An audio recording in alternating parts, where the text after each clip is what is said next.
Hello বন্ধুরা, আজকের ভিডিওতে আমরা 2023 এর রিলিজ হওয়া অ্যানিমে হেল প্যারাডাইসের ফার্স্ট এপিসোড এক্সপ্লেন করব। তো এই গল্পটি এমন একটা ছেলের যার জীবন অনেক খারাপ কেটেছিল, তার সাথে সবকিছু অস্বাভাবিক হচ্ছিল, তবুও সে হাল ছাড়েনি। আসলে যে ব্যক্তি তাকে বড় করেছে সে তাকে নিনজা বানাতে চেয়েছিল। এখন সেই ছেলেটি যার নাম গাবিমারু, সে নিনজা তো হয়ে যায়, কিন্তু সে এমন নিনজা হয়েছে যার পুরো শরীর ছিল অমর। সে তার শরীরে না কোনো আঘাত পায় এবং না তাকে হত্যা করা যেতে পারে। তো এখন আমরা ধীরে ধীরে তার পুরো কাহিনীটি জানবো। তো গাবিমারু যে ক্লানে ছিল সেই ক্লানের লিডার ছোটবেলায় তার বাবা মাকে মেরে ফেলেছিল আর তার সামনেই সব ঘটেছিল, এবং তখন সে খুব ছোট শিশু ছিল। তারপর ওই ক্লানের লিডার গাবিমারুকে অনেক কঠিন কঠিন ট্রেনিং করিয়ে নেয়, আর এসব ট্রেনিং এর পরে সে অনেক বেশি পাওয়ারফুল হয়ে গিয়েছিল। ক্লানের যে লিডার ছিল সে চাই গাবিমারু এমন একটা নিনজা হোক যে তার কথাই যে কাউকে মেরে ফেলবে। আর দেখতে দেখতে সময় খুব দ্রুত চলে যায়, আর এখন গাবিমারু ঠিক তেমন একটা পাওয়ারফুল নিনজা হয়ে গিয়েছে। ক্লানের লিডার গাবিমারুর উপর অনেক খুশি হয়েছিল, তাই সে তার নিজের মেয়েকে তার সাথে বিয়ে দিয়েছিল। আসলে সে এটা করেছিল যাতে করে সে গাবিমারুকে কন্ট্রোল করতে পারে। তার যে মেয়ে ছিল সে অনেক সরল ছিল,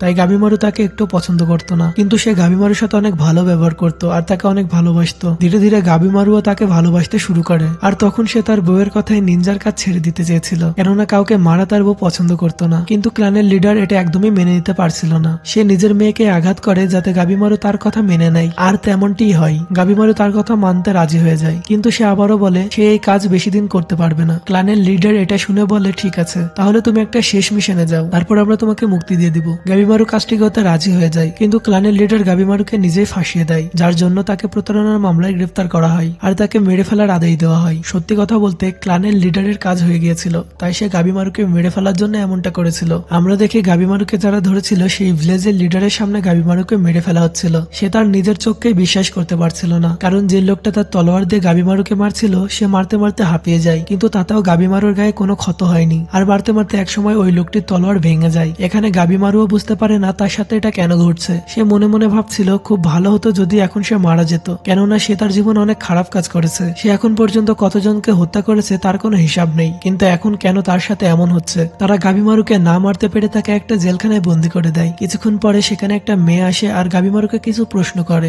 গাবিমারু তাকে জানায় সে মরতে চায়, কিন্তু এখনো সে কেন বেঁচে আছে সে সেটাই বুঝতে পারছে না। মেয়েটি তাকে জানায় এটা তার ট্রেনিং এর ফলে হয়েছে, আর তার চামড়া যে কোনো তলোয়ারের থেকে শক্ত হয়ে গিয়েছে। তখন মেয়েটি জিজ্ঞাসা করে সে কি ধরনের অ্যাটাক ব্যবহার করে, যার জবাবে গাবিমারু বলে সে নর্মাল কোনো অ্যাটাক ব্যবহার করে না। এখানে নর্মাল অ্যাটাক বলতে বাকি নিনজারা যেসব অ্যাটাক করে সেসব অ্যাটাককে বোঝানো হয়েছে, কিন্তু তার টেকনিক সম্পূর্ণ আলাদা। তারপর মেয়েটি জিজ্ঞাসা শুরু করে সে নিনজাদের সিক্রেট অ্যাবিলিটি ইউজ করতে পারে কিনা, যার উত্তরে গাবিমারু বলে সে ইউজ করতে পারে। তারপরে মেয়েটি গাবিমারুর টেকনিক গুলো দেখতে চায়, কিন্তু গাবিমারু তাকে দেখাতে রাজি হয় না। সকাল হয়ে যায় আর আমরা দেখি ভিলেজের যে লিডার ছিল সে গাবিমারুকে আগুনে জ্বালানোর প্রস্তুতি নিচ্ছিল। তারা তাকে বেঁধে তার উপরে আগুন জ্বালিয়ে দেয়। গাবিমারুর শরীরের চারপাশে পুরো জায়গাটায় আগুনে পুড়ছিল, কিন্তু আগুনের মধ্যে তার চোখ খোলা ছিল এবং সে ভিলেজের লিডারকে দেখছিল, যেটা দেখে ভিলেজের লিডার ভয় পেয়ে যায় এবং ভাবতে থাকে কেন গাবিমারু আগুনে পুড়ছে না। গাবিমারুকে মারতে না পেরে তাকে আবারও জেলখানায় পাঠিয়ে দেওয়া হয়, আর সেখানে শিকল দিয়ে তাকে বেঁধে রাখা হয়। আর আজকেও তার কাছে সেই মেয়েটি এসে বসে থাকে। গাবিমারু ওই মেয়েটিকে বলে সে শুধু মরতে চায়, কিন্তু ওই মেয়েটি বলে এর সাথে তার কোনো সম্পর্ক নেই, সে শুধু ইনফরমেশন নিতে এখানে এসেছে, আর এজন্যই সে তার কাছে প্রশ্ন করছে। ওই মেয়েটি গাবিমারুর জীবন সম্পর্কে জানতে চায়, কিন্তু গাবিমারু তার কথা শুনে তাকে জানায় তার জীবনে এমন কোনো ভালো কিছুই হয়নি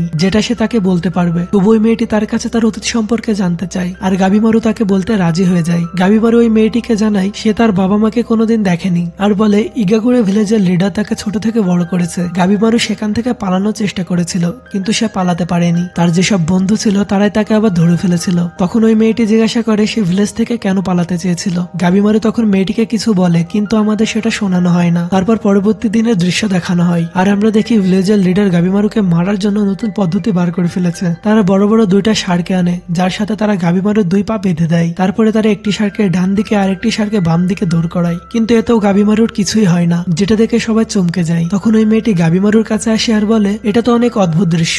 গাবিমারুর মনে হয় সে তার অমর শরীরের কথা বলছে, কিন্তু ওই মেয়েটি গাবিমারুকে বলে গাবিমারু তাকে নিজেই বলেছিল সে মরতে চায়, কিন্তু সে এখন নিজেই নিজেকে রক্ষা করছে। আর এটাও বলে যদি সে মরতেই চাইতো তাহলে সে কোনোদিনও তার ক্লান থেকে পালানোর চেষ্টা করতো না। গাবিমারুর কাছে তার কথাগুলো অদ্ভুত লাগে। গাবিমারু ওই মেয়েটিকে জানায় ক্লানের লিডার তার মেয়ের সাথে তাকে বিয়ে দেওয়ার পর সে তার মেয়েকে এতটাই ভালোবেসে ফেলেছিল যে তার কথায় সে নিনজা হওয়া বন্ধ করে দিতে চেয়েছিল, কিন্তু ক্লানের লিডার তাকে শেষ মিশনে পাঠিয়ে প্ল্যান করে ধরিয়ে দিয়েছে। তারপর সবকিছু তো সে জানেই। ওই মেয়েটি একটি কাগজে এই কথাগুলো লিখে নেয়, তারপর সেখান থেকে চলে যায়। রাত হয়ে যায় আর আমাদের ওই মেয়েটিকে দেখানো হয় সে একটি লোকের সাথে কথা বলছিল। মেয়েটি ওই লোকটিকে বলে অনেক লোক মিলে হয়তো গাবিমারুকে মারা সম্ভব, সম্ভব, কিন্তু ওই লোকটি সেটাও করেছিল। একটা রুমের মধ্যে গাবিমারুর সাথে আরো 20 জন শক্তিশালী মানুষদের বন্দী করে রাখা হয়েছিল তাকে মারার জন্য, কিন্তু গাবিমারু সেই 20 জনকে মেরে ফেলেছিল। মেয়েটা এটা শুনে বলে কাল সে নিজেই তাকে মারবে। অন্যদিকে জেলখানায় আমাদের গাবিমারুকে দেখানো হয়, সে ভাবছিল সে তো মারা যেতে চায়, কিন্তু সে মরতে পারছিল না কেন। তাই সে ডিসাইড করে নেয় এখন থেকে যাই হোক না কেন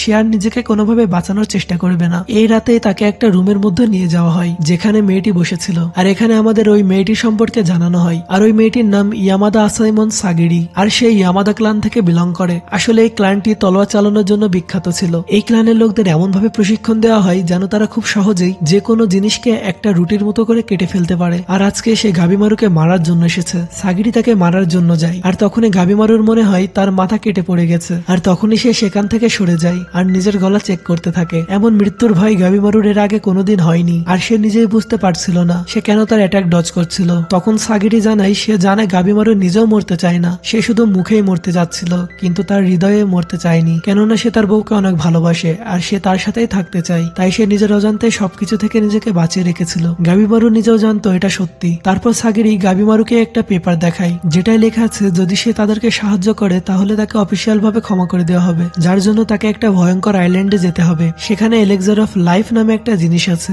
যেটাকে খেলে মানুষ অমর হয়ে যায়, আর তাকে সেই এলেক্সার অফ লাইফ নিয়ে আসতে হবে, যেটা আনার জন্য আগে আরো অনেক মানুষ পাঠানো হয়েছিল, কিন্তু তাদের মধ্যে যারা ওই আইল্যান্ড থেকে ফিরে এসেছিল তাদের শরীর থেকে ফুল বার হচ্ছিল আর বাকিরা মারা গিয়েছিল। কেউ বুঝতে পারছিল না এটা কেন হয়েছিল, কিন্তু তারা তারপরেও থেমে থাকেনি, তারা এখনো সেখানে মানুষদের পাঠাতে থাকে এই আশার সন্ধানে এমন কেউ তো থাকবে যে ওই আইল্যান্ড থেকে এলেক্সার অফ লাইফ নিয়ে আসতে পারবে। তাই শোগান বিভিন্ন জায়গা থেকে ভয়ঙ্কর ক্রিমিনালদের একত্র করছে ওই আইল্যান্ডে পাঠানোর জন্য। তখন ভিলেজের লিডার তাদের বলে তারা এমন কাজের জন্য তাকে মাফ করতে পারবে না, আর যদি সাগিরি তাদেরকে বাধা দেয় তাহলে তাকেও তারা মেরে ফেলবে। তখন গাবিমারু সাগিরিকে বলে সে তার নিনজুৎসু দেখতে চেয়েছিল, তাই এখন সে তার নিনজুৎসু তাকে দেখাবে। তারপর গাবিমারু এস্থেটিক ব্লেজ নামে একটি নিনজুৎসু ব্যবহার করে আর তার পুরো শরীরে আগুন জ্বলতে শুরু হয়। কিছুক্ষণ পর আমরা দেখি রুমে যতগুলো গার্ড ছিল সবাইকে গাবিমারু মেরে ফেলেছে, শুধুমাত্র ভিলেজের লিডারই বেঁচে ছিল, কিন্তু সে অনেক ভয় পেয়েছিল তাই তারা তাকে মারে না। তখন সাগিরি তার সাথে গাবিমারুকে ইডো নামের একটি জায়গায় যেতে বলে, কিন্তু গাবিমারু সোজা আইল্যান্ডে যেতে চায়। তখন সাগিরি বলে যদি সে যেতে না চায় তাহলে তাদের চুক্তি শেষ,